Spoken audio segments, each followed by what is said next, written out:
Hey, this is Mike, and today I want to talk about finding the right exit strategy because this was requested by a couple of people about when should you get out of a stock. And it takes a long time to really find the right exit strategy when you're a new trader because you get so scared when a stock or a position moves against you that you just want to dump out of the trade. And finding the right exit strategy does involve having a plan. You need to have a plan to get out of a stock before you get into a stock. So let's go ahead and dive into it. So, like I said before, it's important to know your exit strategy before you get into a stock. It's kind of like driving on a road and not knowing where your destination is going to be. So, you want to know, what do you want to get out of this stock? Is this a stock that you're looking for a short term trade, or if you want to hold for several years? So, do you want to hold the stock for 5 days or 5 years? You should know that right away. You shouldn't just buy a stock because you like it and then not know, what your goal is for that stock. So, the one thing I've learned is that the longer you intend to hold a stock, the easier it is to hold on to that stock because you know the fact that if you're going to hold a stock for 5 or 10 years, the stock is going to go down. It's going to have retracements. It may have like a bear market. It may go down 20, 30%, may have huge drawdowns, but you're willing to say, look, I'm going to hold this stock for the long term because in the long term, I know it's going to be much higher than its current position. So it does become easier if you're a new trader. You should definitely look at holding stocks longer term. Now, your exit strategy should consist of one of three factors. These are the one of three factors that I've learned to use over my trading experiences. One, your profit goal, maybe just how much you want to make from that stock. The position size of the stock in your portfolio, and your risk tolerance. So let's first talk about your profit goal. Now, the profit goal is maybe how much of a percent gain that you want to make. This could be a short-term goal. You buy a stock and say, hey, I think I can make a quick 5 or 10% on it. And then you make that 5 or 10%, and then you get out of that stock. Also, it could be time sensitive. So you could say if you're going to buy a stock and hold it during a seasonally strong time, let's say right now it's March, and so it's a seasonally strong time for energy. You could say, I'm going to buy this energy stock and hold it through from February through May. So no matter what the stock does, you just hold it for that amount of time and then you sell it at the end of May.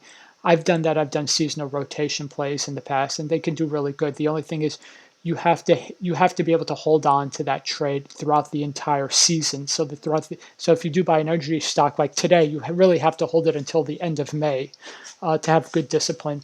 And then this is the profit goal that I use. It's just how big the company will be in the long term. So if you've watched my videos, you'll see I'll say that this company, I believe, it's a $500 million company, and it will become a $5 billion company by the end of the decade. I find that gives me a lot more comfort in holding onto a position because I'm able to handle the drawdowns. And usually, those companies end up growing a lot faster than you think over the long term.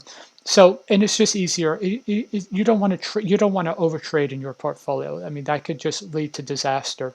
So that's the sort of profit goal I use: is how big the company will be long term. Now, let's look at another reason you might sell is the position size. So I don't like any position in my portfolio to be more than 10% of my portfolio. So a great example is GameStop.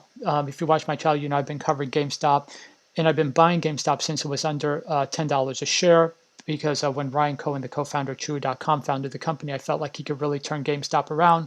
And then unexpectedly, we had this huge GameStop short squeeze, and that caused my GameStop position to explode and become a huge part of my portfolio. So I began selling shares and buying stocks in other companies. In fact, when GameStop was at $500 million, I said GameStop would become a $30 billion company by the end of the decade, by the year 2030.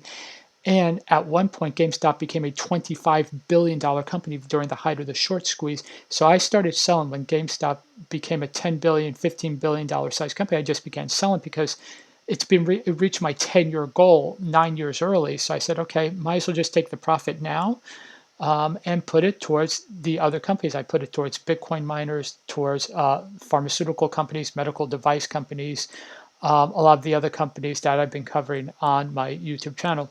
And then just the risk tolerance, and this is really something for new investors, is look, if you cannot sleep at night, if you're worried about the position that you have on that stock, trim down that position or sell that position until you can sleep at night. It's not worth it to lose sleep over a position. So if you're overly worried about a position, it just means you have too much money tied into it and you just need to trim it down.